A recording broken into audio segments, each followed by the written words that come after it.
आप सबने बरगद के वृक्ष को तो देखा ही होगा। क्या आपको ज्ञात है, बरगद के वृक्ष के बीज का आकार राई से भी छोटा होता है, परंतु बरगद का वृक्ष संसार के महाकाय वृक्षों में जाना जाता है।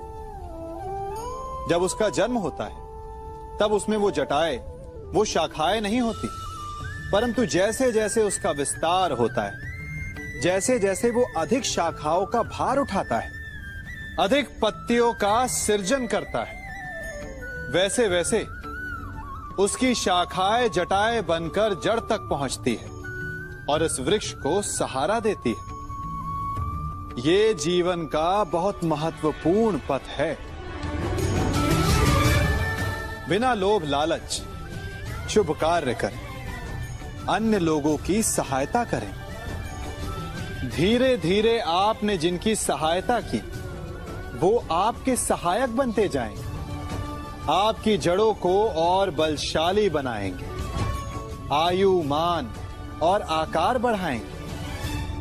सहजीवन, सहायता और निष्काम कर्म आपको मृत्यु के पश्चात भी मरने नहीं देगा, आपको अमर रखेगा। हमारा शरीर प्रकृति का एक महान आविष्कार है। इससे जटिल संरचना संसार में और कोई नहीं। हमारा शरीर जितना जटिल है, यदि इसे ठीक से जाना जाए तो इससे अधिक सरल ज्ञान देने वाला और कोई नहीं। हमारे शरीर में पंच इंद्रियां होती हैं जो हमें भाव, गुण और वस्तुओं का बोध कराती हैं। हमारे पास आंखें हैं, नाक है, स्पर्श के लिए त्वचा है, कान है और जीभा है। सबका भिन्न भिन्न कार्य है। आंखों से देखना, कानों से सुनना, नथनों से श्वास लेना, त्वचा से स्पर्श करना और जीभा से स्वाद लेना। परंतु क्या आपने कभी सोचा कि प्रकृति ने हमें दो आंखें दी, दो नथने दी, दो कान दी, स्पर्श के लिए ये पूरा शरीर दिया, परंतु जीभा केवल एक दी? ऐसा क्यों? क्योंकि प्रकृति चाहती है कि हम देखें अधिक, सुने अधिक और ज्ञान अधिक अर्जित करें, बोले कम। क्योंकि अधिक वाचाल नाश को निमंत्रण देता है। स्मरण रखिएगा।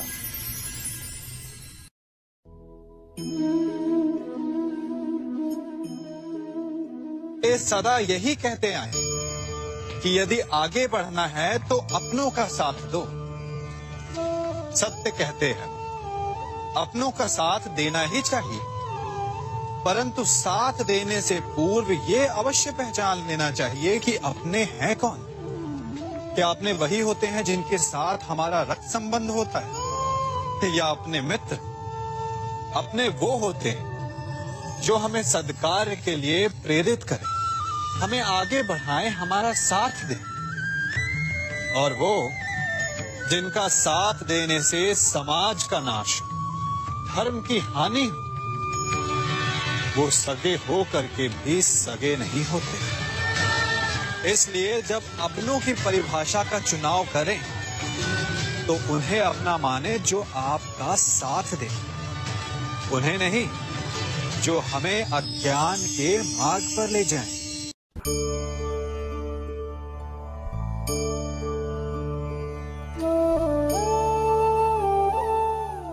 आप जिनसे प्रेम करते हैं, सदा उनके समीप रहना चाहते हैं, नहीं चाहते कि कभी अपनों से दूर होना पड़े, बिछड़ना पड़े। परंतु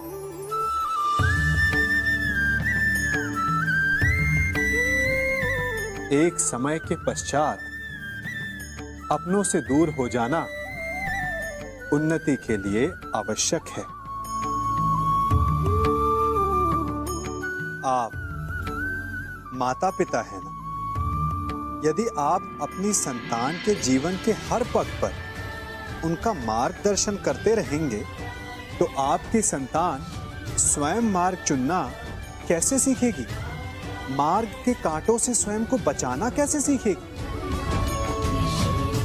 इसीलिए एक समय के पश्चात अपनों से बनाई गई दूरी सदा लाभदायक रहती है। आज मैं आप सबको एक कथा सुनाता हूं। एक दिन प्रातः एक व्यापारी अपने घर से निकला। घर से निकलते ही एक बिल्ली ने उस व्यापारी का मार्ग काट दिया। व्यापारी घबरा गया। वो फिर से घर लौट गया और शुभ घड़ी की प्रतीक्षा करने लगा। और जब वो पुनः अपने घर से निकला तब वो वाहन जा चुका था जिससे राजा तक पहुंचकर उसे भेंट देनी थी। राजा को भेंट नहीं मिली।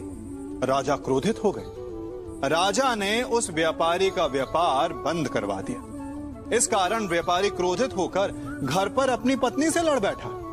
पत्नी अपने बच्चों समेत मैके वापस चली गई और उस व्यापारी के जीवन में यदि कुछ रह गया था तो केवल अंधकार। और इन सब का कारण वो उस बिल्ली को मानता रहा जिसने उसका मार्ग काटा था। ऐसा ही एक दूसरा व्यापारी राजा को भेंट देने निकला और उस व्यापारी का मार्ग भी एक बिल्ली ने काट दिया। वो व्यापारी तनिक घबराया, परंतु उसने आगे बढ़ना अधिक उचित समझा। राजा तक वो समय पर पहुंचा। उसने राजा को भेंट दी। राजा प्रसन्न हुए और राजा ने व्यापारी को अपना व्यापार बढ़ाने की अनुमति दी, स्वर्ण आभूषण दी। जब व्यापारी घर पर पहुंचा तो पत्नी को आभूषण और अपने बच्चों को देने के लिए वस्त्र थे उसके पास। हर ओर प्रसन्नता थी। समझ रहे हैं ना?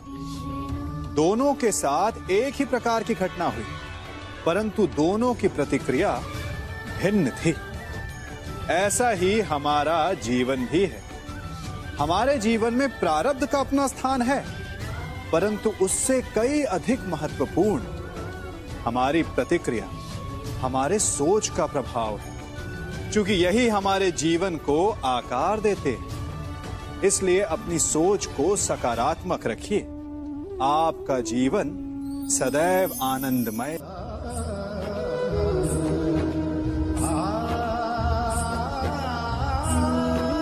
हम सभी अपने जीवन में कोई ना कोई कार्य करते हैं।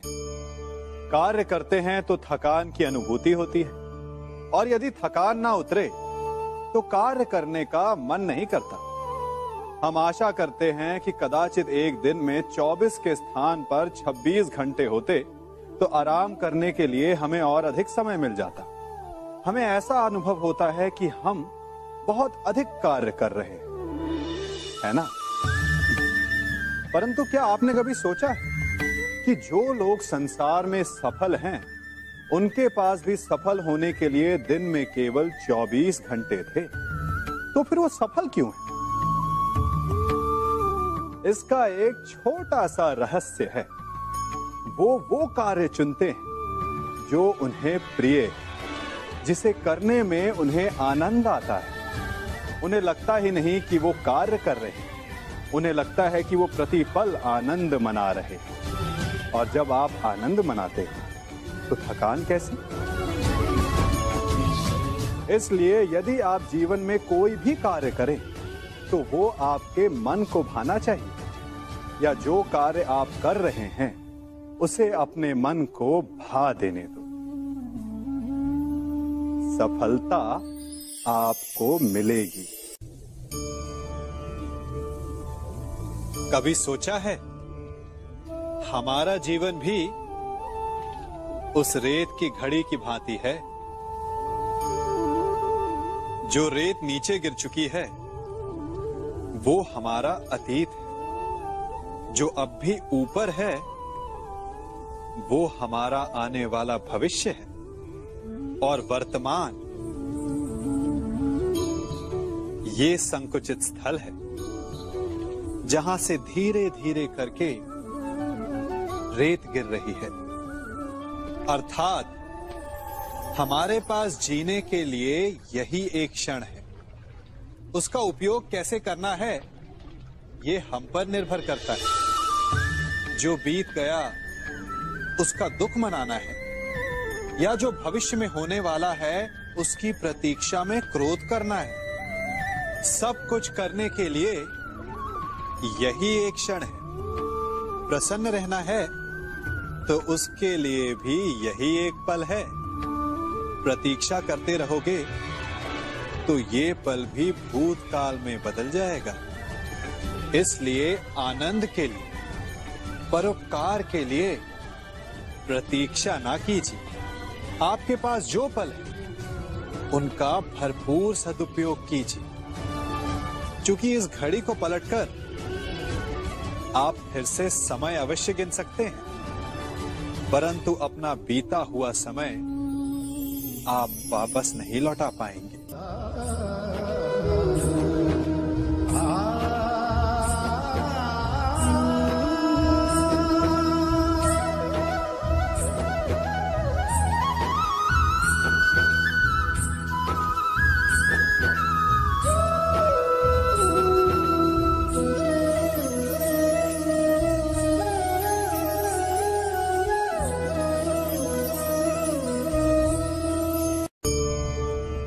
मनुष्य भी बड़ा विचित्र प्राणी है। अपनों से नीचे के स्तर के लोगों को वो हे दृष्टि से देखता है, उनका उपहास उड़ाता है, उनसे बार बार कहता है कि तुम्हारा कुछ नहीं हो सकता, तुम भविष्य में कुछ नहीं कर पाओगे। जब मनुष्य के पास धन, संपत्ति, मान होता है तो वो दूसरों का आदर नहीं करता, परंतु वो एक बात भूल जाता है कि उससे भी अधिक शक्तिशाली कोई अस्तित्व में है, और वो है समय। काल। काल अपना चक्र कब बदलेगा ये कोई नहीं जानता। समय अपनी करवट कब लेगा ये कोई नहीं जानता। कोयला भी समय के साथ साथ हीरे में परिवर्तित हो जाता है। इसलिए जीवन में कभी भी किसी का भी उपहास नहीं उड़ाना चाहिए।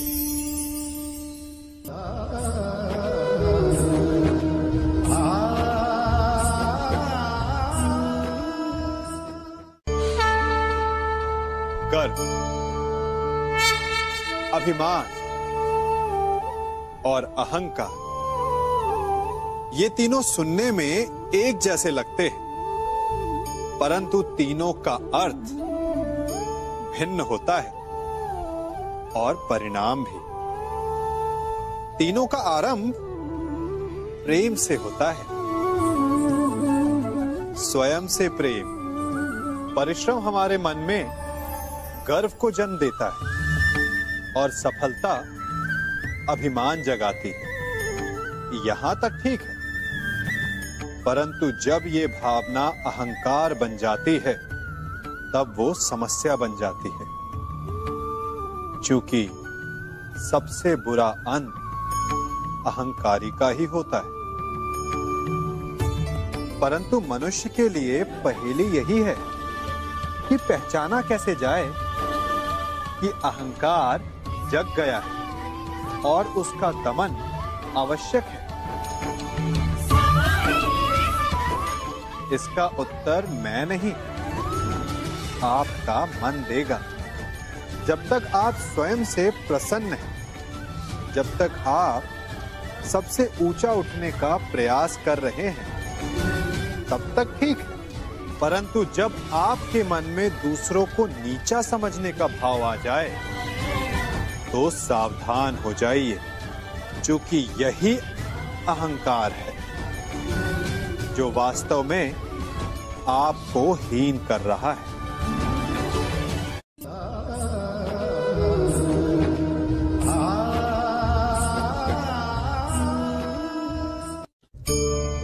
आज मैं आप सबको एक कहानी सुनाता हूं। एक दिन गोकुल में दो व्यापारी आए।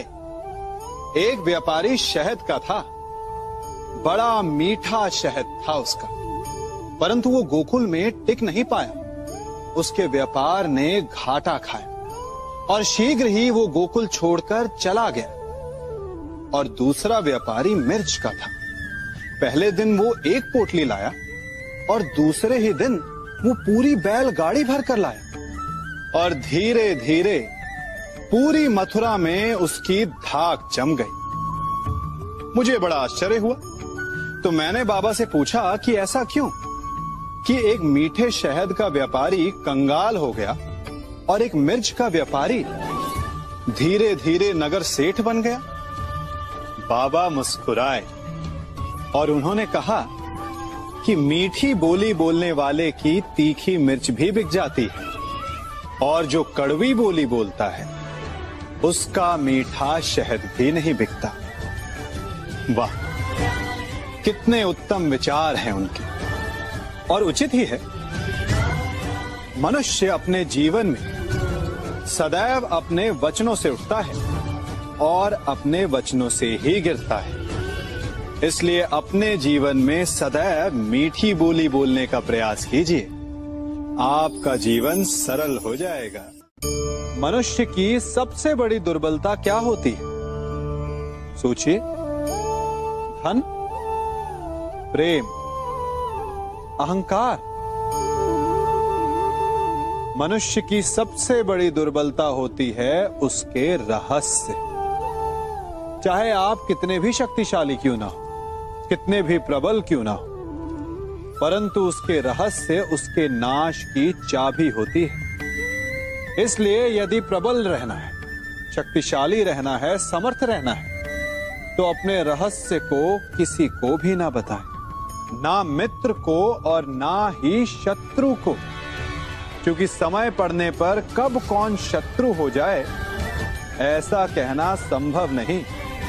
विभीषण को रावण के अमृत कुंड का ज्ञात था, इसीलिए प्रभु श्री राम रावण का वध करने में सफल हो सके। इसलिए उचित यही है कि आप अपने रहस्य को स्वयं तक ही सीमित रखें।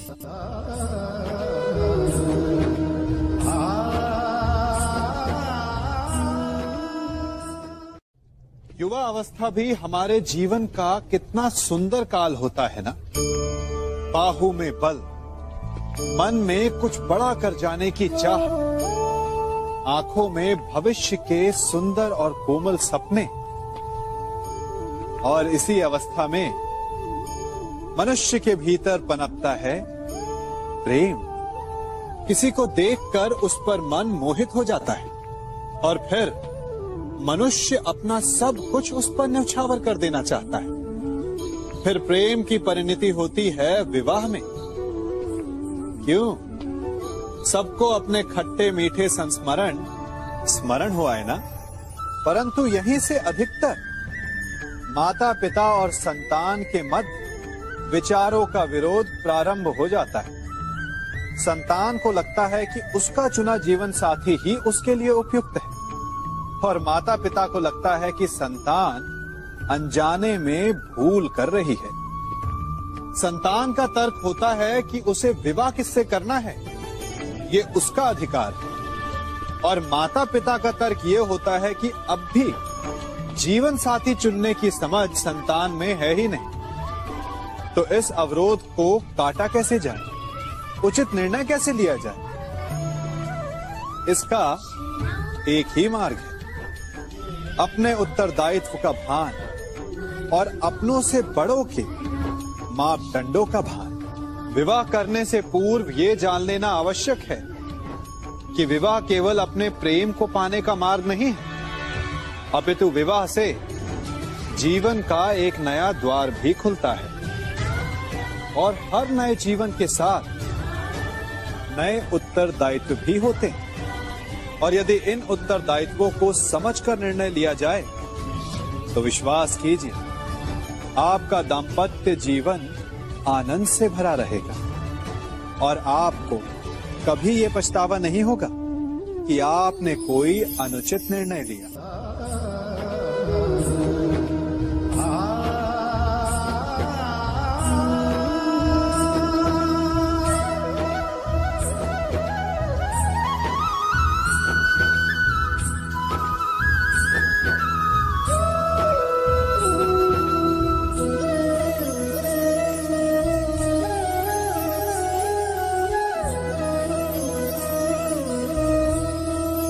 जब सागर का जल वाष्प बनकर उड़ता है तब वो हमें दिखाई नहीं देता, मेघ उस जल को अपने भीतर छिपा लेते हैं, लंबी यात्रा करते हैं, प्रयास करते हैं कि वो जल सदा उनके भीतर छिपा रहे।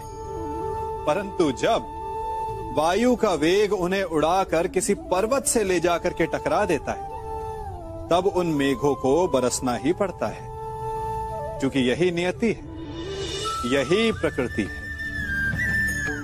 क्योंकि जल को सागर में जाकर मिलना ही है। ठीक ऐसा ही हमारे साथ भी होता है। हम सत्य को अपने मन के मेघों में चाहे जितना छिपाने का प्रयास कर लें, परंतु समय की आंधी उसे वास्तविकता के पर्वत से ले जाकर के टकराकर हमारे समक्ष ले ही आती है। जिस भय के कारण आप सत्य को सामने नहीं लेकर आना चाहते, एक दिन वही भय हमारे समक्ष आकर खड़ा हो जाता है और फिर हम लाचार हो जाते हैं, क्योंकि हमने उस भय का सामना करने की तैयारी नहीं की होती। इसलिए सत्य से भागे नहीं, उसे छिपाए भी नहीं, उसे स्वीकार करें। भविष्य की बड़ी विपत्ति से बच जाएंगे।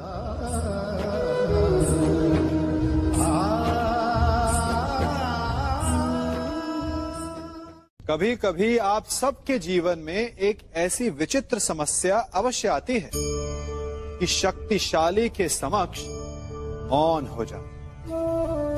कि उस शक्तिशाली से विवाद करने से बचने के लिए आप मौन रह जाते। मानता हूं, ऐसा करने से आप एक विवाद से बच जाते, एक संघर्ष से बच जाते। परंतु ऐसा बचाव एक बड़े संघर्ष को जन्म दे देता है। कैसे? हमारा मौन रहना अनजाने में उसका समर्थन बन जाता है और वो स्वयं को अधिक शक्तिशाली अनुभव करता है, और यहां से हमारा दमन प्रारंभ हो जाता है। एक के बाद एक हम अन्याय में अनचाहे रूप से सम्मिलित होते चले जाते हैं। तो इसका तोड़ क्या है? ये समझने के लिए ये जानना आवश्यक है कि ऐसी कौन सी बात है जो आपको विरोध करने से रोकती है। ये सामने वाले की शक्ति नहीं जो आपको रोकती है, ये आपके भीतर छिपा भय है जो आपको रोकता है। हाँ, कभी कभी भय आपकी सुरक्षा अवश्य कर सकता है, परंतु साथ साथ ये भी जानना आवश्यक है कि ये भय ही है जो आपको मौन भी रखता है। इसलिए अपने मन से भय को निकालिए और खुलकर अनीति का, अन्याय का विरोध कीजिए, और फिर देखिएगा आपका मन कितना मुक्त, कितना हल्का अनुभव करेगा।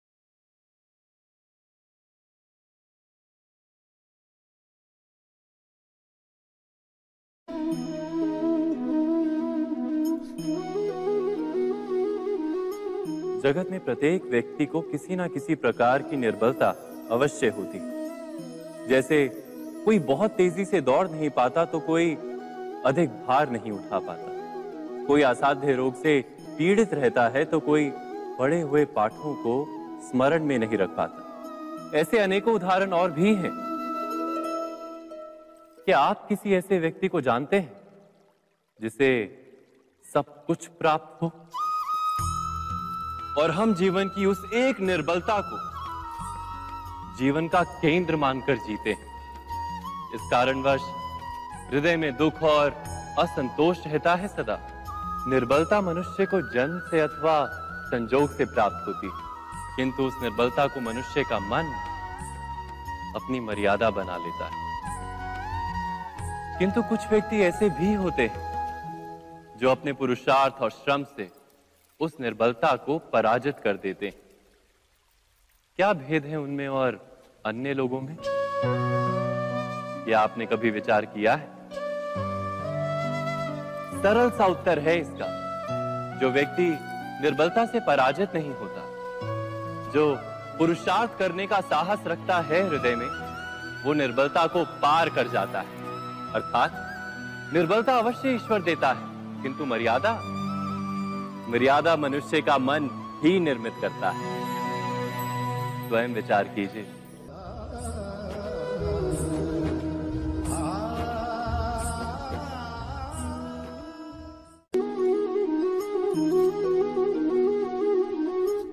भविष्य का दूसरा नाम है संघर्ष। हृदय में आज इच्छा होती है और यदि पूर्ण नहीं हो पाती तो हृदय भविष्य की योजना बनाता है। भविष्य में इच्छा पूर्ण होगी ऐसी कल्पना करता रहता है, किंतु जीवन ना तो भविष्य में है ना अतीत में। जीवन तो इस क्षण का नाम, अर्थात इस क्षण का अनुभव ही जीवन का अनुभव। पर हम ये जानते हुए भी इतना सा सत्य समझ नहीं पाते। या तो हम बीते हुए समय के स्मरणों को घेर कर बैठे रहते, या फिर आने वाले समय के लिए हम योजनाएं बनाते रहते हैं। और जीवन जीवन बीत जाता है। एक सत्य यदि हम हृदय में उतार लें कि ना हम भविष्य देख सकते हैं, ना ही भविष्य निर्मित कर सकते हैं, हम तो केवल धैर्य और साहस के साथ भविष्य को आलिंगन दे सकते हैं, स्वागत कर सकते हैं भविष्य का। तो क्या जीवन का हर पल जीवन से नहीं भर जाएगा? स्वयं विचार कीजिए।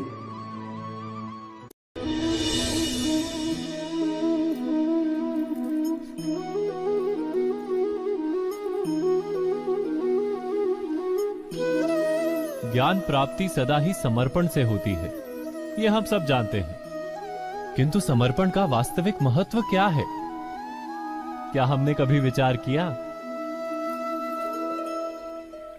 मनुष्य का मन सदा ही ज्ञान प्राप्ति में विभिन्न बाधाओं को उत्पन्न करता है। कभी किसी अन्य विद्यार्थी से ईर्ष्या हो जाती है, कभी पढ़ाए हुए पाठों पर संदेह जन्मता है, और कभी गुरु द्वारा दिया गया दंड मन को अहंकार से भर देता है। नहीं, क्या ऐसा नहीं होता?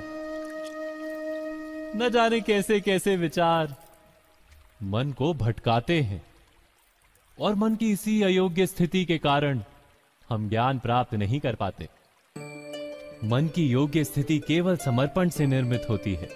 समर्पण मनुष्य के अहंकार का नाश करता है। ईर्ष्या, महत्वाकांक्षा आदि भावनाओं को दूर कर हृदय को शांत करता है और मन को एकाग्र करता है। वास्तव में ईश्वर की सृष्टि में ना ज्ञान की मर्यादा है, ना ज्ञानियों की। गुरु दत्तात्रेय ने तो गाय और श्वान से भी ज्ञान प्राप्त कर लिया था। अर्थात विषय ब्रह्म ज्ञान का हो, या जीवन के ज्ञान का, या गुरुकुल में प्राप्त होने वाले ज्ञान का, उसकी प्राप्ति के लिए गुरु से अधिक महत्व है उस गुरु के प्रति हमारा समर्पण। क्या यह सत्य नहीं?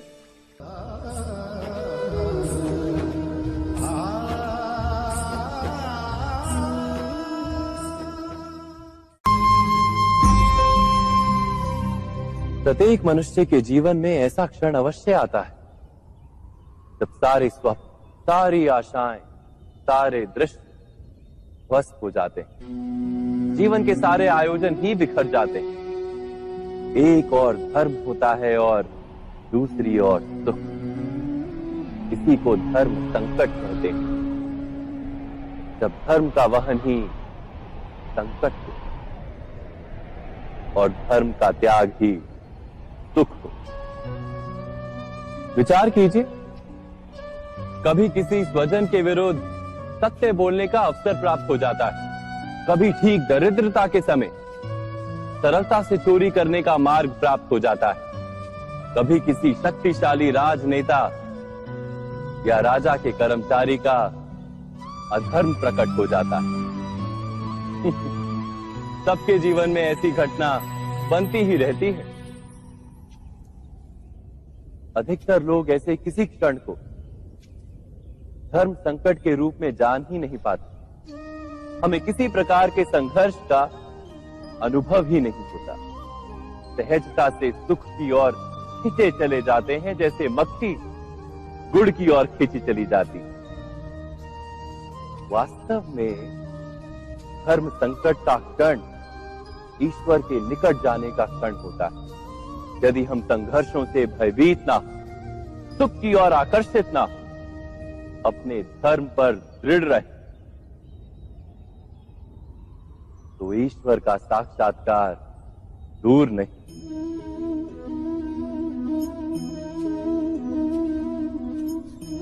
पवन से युद्ध करने वाला पत्ता यदि पेड़ से गिरता है तो भी आकाश की ओर उठता है। पवन से झुकने वाली घास वहीं भूमि पर रह जाती है। अर्थात धर्म संकट से यदि हम संकट को ही टाल दें तो सुख तो मिलता है, जीवन बढ़ता है, किंतु क्या चरित्र नहीं टूटता? क्या आत्मा दरिद्र नहीं हो जाती? क्या ईश्वर से अंतर नहीं हो जाता? स्वयं विचार कीजिए। दो व्यक्ति जब निकट आते हैं तो एक दूसरे के लिए सीमाएं और मर्यादाएं निर्मित करने का प्रयत्न अवश्य करते हैं। हम यदि सारे संबंधों पर विचार करें तो देखेंगे कि इन सारे संबंधों का आधार यही सीमाएं हैं जो हम दूसरों के लिए निर्मित करते हैं। और यदि अनजाने में भी कोई अन्य व्यक्ति इन सीमाओं को तोड़ता है तो उसी क्षण हमारा हृदय क्रोध से भर जाता है। इन सीमाओं का वास्तविक रूप क्या है? क्या हमने कभी विचार किया? सीमाओं के द्वारा हम दूसरे व्यक्ति को निर्णय करने की अनुमति नहीं देते। अपना निर्णय उस व्यक्ति पर थोपते, अर्थात किसी की स्वतंत्रता का अस्वीकार करते हैं। और जब स्वतंत्रता का अस्वीकार किया जाता है तो उसका हृदय दुख से भर जाता है। और जब वो सीमाओं को तोड़ता है तो हमारा हृदय क्रोध से भर जाता है। क्या ऐसा नहीं होता?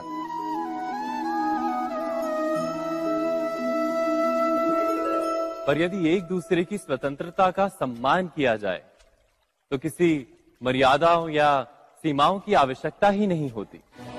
अर्थात जिस प्रकार स्वीकार किसी संबंध का देह है, क्या वैसे ही स्वतंत्रता किसी संबंध की आत्मा नहीं? स्वयं विचार कीजिए।